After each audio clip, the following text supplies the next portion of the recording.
Hello everyone, welcome back to easy Kannada Indian recipe. ನಾನಿವತ್ತು ಕಡಲೆ ಬೀಜ ಉಂಡೆ ರೆಸಿಪಿನ ಶೇರ್ ಮಾಡ್ತಾ ಇದ್ದೀನಿ. ಯೂಶಲಿ ಇದನ್ನ ಹಬ್ಬದ ಟೈಮಲ್ಲಿ ಅಥವಾ ಫಂಕ್ಷನ್ಸ್ ಅಲ್ಲಿ ಮಾಡ್ತಾರೆ. ಇದು ತುಂಬಾನೇ ಹೆಲ್ದಿ ಅಂತ ಹೇಳ್ಬೋದು. ಬಿಕಾಸ್ ಇದಕ್ಕೆ ಕಡಲೆ ಬೀಜ, ಹುರಿಗಡಲೆ, ಕಡಲೆಪುರಿ ಅಥವಾ ಮಂಡಕ್ಕಿ, ಹಾಗೆ ಎಳ್ಳು ಮತ್ತೆ ಬೆಲ್ಲನ ಯೂಸ್ ಮಾಡಿರೋದ್ರಿಂದ ತುಂಬಾನೇ ಹೆಲ್ದಿ ಅಂತ ಹೇಳ್ಬೋದು.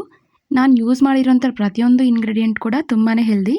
ಬನ್ನಿ ಇದನ್ನ ಹೇಗೆ ಮಾಡೋದು ಅಂತ ನೋಡೋಣ. ಮೊದಲಿಗೆ ನಾನು 1 kg ಆಗೋಷ್ಟು ಕಡಲೆ ಬೀಜನ ತಗೊಂಡಿದ್ದೀನಿ.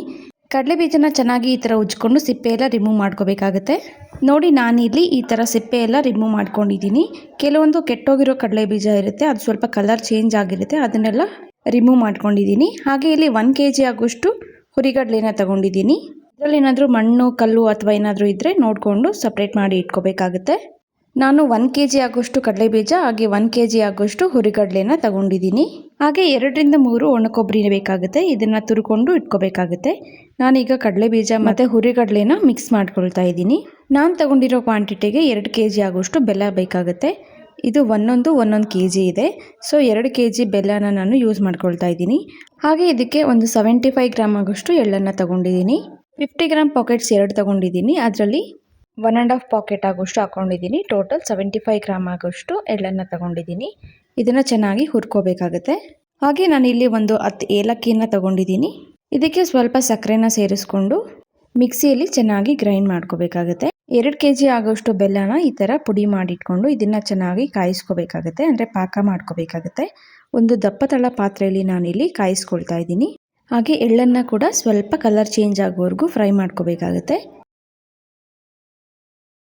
ಹಾಗೆ ನಾನು 1 ಲೀಟರ್ ಆಗುವಷ್ಟು ಕಡಲೆಪುರಿ ಅಥವಾ ಮಂಡಕ್ಕಿನ ತಗೊಂಡಿದ್ದೀನಿ. ಇದನ್ನು ಸಹ ಕಡಲೆ ಬೀಜ, ಹುರಿಗಡಲೆ ಜೊತೆ ಮಿಕ್ಸ್ ಮಾಡ್ಕೊಳ್ತೀನಿ.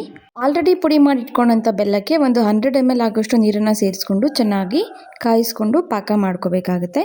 ಹಾಗೆ ನಾನಿಲ್ಲಿ ಕಡಲೆ ಬೀಜ, ಹುರಿಗಡಲೆ, ಮಂಡಕ್ಕಿ ಜೊತೆ ಒಣಕೊಬ್ಬರಿ ತುರಿ ಮತ್ತು ಹುರಿದಿಟ್ಕೊಂಡಂಥ ಎಳ್ಳನ್ನು ಸೇರಿಸ್ಕೊಂಡು ಚೆನ್ನಾಗಿ ಮಿಕ್ಸ್ ಮಾಡ್ಕೊಳ್ತಾ ಇದ್ದೀನಿ. ಈಗ ಬೆಲ್ಲನ ಚೆನ್ನಾಗಿ ಕಾಯಿಸ್ಕೊಂಡು ಪಾಕ ಮಾಡ್ಕೋಬೇಕಾಗತ್ತೆ. ನೋಡಿ, ಈ ಥರ ಮಿಕ್ಸ್ ಮಾಡ್ತಾ ಇದ್ದರೆ ಮೆಲ್ಟ್ ಆಗಿಬಿಡುತ್ತೆ. ಈಗ ಕಂಪ್ಲೀಟಾಗಿ ಮೆಲ್ಟ್ ಆಗಿದೆ, ಕುದಿಯೋದಕ್ಕೆ ಸ್ಟಾರ್ಟ್ ಆಗಿದೆ. ಈಗ ನಾವು ಪಾಕ ಬರೋದನ್ನು ನೋಡ್ಕೋಬೇಕಾಗತ್ತೆ. ಒಂದು ಬೌಲಲ್ಲಿ ನೀರನ್ನು ಇಟ್ಕೊಂಡು ಈ ಪಾಕನ ಅದರಲ್ಲಿ ಬಿಟ್ಟು ಚೆಕ್ ಮಾಡ್ಕೋಬೇಕಾಗತ್ತೆ. ಪಾಕನ ನೀರಲ್ಲಿ ಬಿಟ್ಟಾಗ ಪಾಕ ಸ್ಪ್ರೆಡ್ ಆಗಬಾರ್ದು ವಾಟರಲ್ಲಿ. ನಾವು ಎಲ್ಲಿ ಪಾಕನ ಬಿಡ್ತೀವೋ ಅದು ಅಲ್ಲೇ ಸ್ಟಾಪ್ ಆಗಬೇಕು. ಆಗ ಪಾಕ ಕರೆಕ್ಟಾಗಿ ಬಂದಿದೆ ಅಂತ ಅರ್ಥ. ಇದಿನ್ನೂ ಸ್ಪ್ರೆಡ್ ಆಗ್ತಿದೆ, ಸೊ ಇನ್ನೂ ಸ್ವಲ್ಪ ಕಾಯಿಸ್ಕೋಬೇಕಾಗುತ್ತೆ. ಪರ್ಫೆಕ್ಟಾಗಿ ಪಾಕ ಬರೋದಕ್ಕೆ ಇನ್ನೂ ಸ್ವಲ್ಪ ಕಾಯಿಸ್ಕೋಬೇಕಾಗುತ್ತೆ. ನಾನೀಗ 2 ರಿಂದ 3 ಟೇಬಲ್ ಸ್ಪೂನ್ ಏಲಕ್ಕಿ ಪುಡಿನ ಸೇರಿಸ್ಕೊಂಡು ಚೆನ್ನಾಗಿ ಮಿಕ್ಸ್ ಮಾಡಿಕೊಂಡು ಒಂದು ಬೌಲಲ್ಲಿ ನೀರು ಇಟ್ಕೊಂಡಿದ್ದೆ ಅಲ್ವಾ, ಅದರಲ್ಲಿ ಪಾಕನ ಬಿಟ್ಟು ಚೆಕ್ ಮಾಡ್ಕೊಳ್ತಾ ಇದ್ದೀನಿ. ಈಗ ಪಾಕ ಕರೆಕ್ಟಾಗಿ ಬಂದಿದೆ, ನೀರಲ್ಲಿ ಸ್ಪ್ರೆಡ್ ಆಗ್ತಿಲ್ಲ. ಈಗ ಸ್ವಲ್ಪನೇ ಪಾಕನ ಇದಕ್ಕೆ ಸೇರಿಸ್ಕೊಂಡು ನಾವು ಉಂಡೆ ಮಾಡ್ಕೋಬೇಕಾಗತ್ತೆ. ಸ್ಟವನ್ನು ಕಂಪ್ಲೀಟಾಗಿ ಸಿಮ್ಮಲ್ಲಿ ಇಟ್ಕೊಂಡು ಈ ಥರ ಮಾಡ್ಕೋಬೇಕಾಗತ್ತೆ. ಅದು ಸ್ಟವನ್ನು ಆಫ್ ಮಾಡೋಕ್ಕೆ ಹೋಗಬಾರ್ದು. ಸ್ಟವನ್ನು ಸಿಮ್ಮಲ್ಲಿ ಇಟ್ಕೊಂಡೆ ಈ ಥರ ಮಾಡ್ಕೋಬೇಕಾಗತ್ತೆ. ಸ್ವಲ್ಪನೇ ಪಾಕನ ಸೇರಿಸ್ಕೊಂಡು ಉಂಡೆ ಮಾಡ್ಕೋಬೇಕಾಗತ್ತೆ. ನೋಡಿ ಎಷ್ಟು ಪರ್ಫೆಕ್ಟಾಗಿ ಉಂಡೆ ಬರ್ತಿದೆ ಅಂತ. ಸ್ವಲ್ಪ ಕೈಯನ್ನು ನೀರಲ್ಲಿ ಡಿಪ್ ಮಾಡಿಕೊಂಡು ಈ ಥರ ಉಂಡೆ ಮಾಡಿಕೊಟ್ರೆ ಕೈಗೆ ಅಂಟೋದಿಲ್ಲ, ತುಂಬಾ ನೀಟಾಗಿ ಬರುತ್ತೆ. ನೋಡಿ ಎಷ್ಟೊಂದು ಪರ್ಫೆಕ್ಟಾಗಿ ಬಂದಿದೆ ಅಂತ. ನೋಡಿ, ಇದೇ ಥರ ಎಲ್ಲನೂ ಉಂಡೆ ಮಾಡ್ಕೊಂಡಿದ್ದೀವಿ. ತುಂಬಾ ಪರ್ಫೆಕ್ಟಾಗಿ ಬಂದಿದೆ.